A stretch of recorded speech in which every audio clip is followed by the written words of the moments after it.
Hello' guys, এই মানে bougainvillea ফুলটো মানে খুব মানে ট্ৰেণ্ডিঙত চলি আছে যিহেতু, আৰু এইটো মানে পূৰা পকৰি খাই মানে মই চাৰ্চ কৰি চাইছোঁ, মানে বহুত বেমাৰৰ কাৰণে এইটো মানে বহুত ভাল।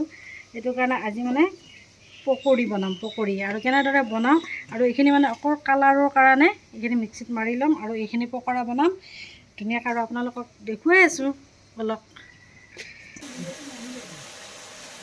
আৰু এতিয়া মানে বেচনত মানে এতিয়া ডুবাই হেৰি কৰিব লাগিবনে, সেইটো কাৰণে বেচন সানি লৈ ল'লোঁ মই গাইজ।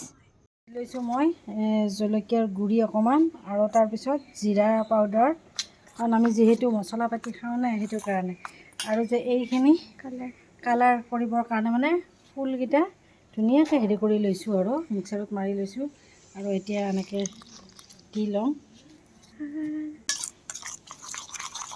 মিশ্ৰণটো দেখিবলৈ পাইছে নে, কি ধুনীয়া কালাৰ হৈছে। এতিয়া হৈ গ'ল, আৰু এতিয়া বনাওঁ বলক।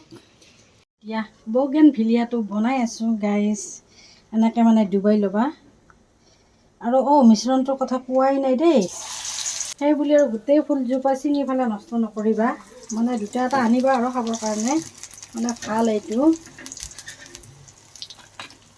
ট্ৰেণ্ডিঙত বুলি নহয়, এনেই বেমাৰ আজাৰৰ কাৰণে খাব লাগে এইটো। মোৰ মুখত বহুত টেষ্টি হয়।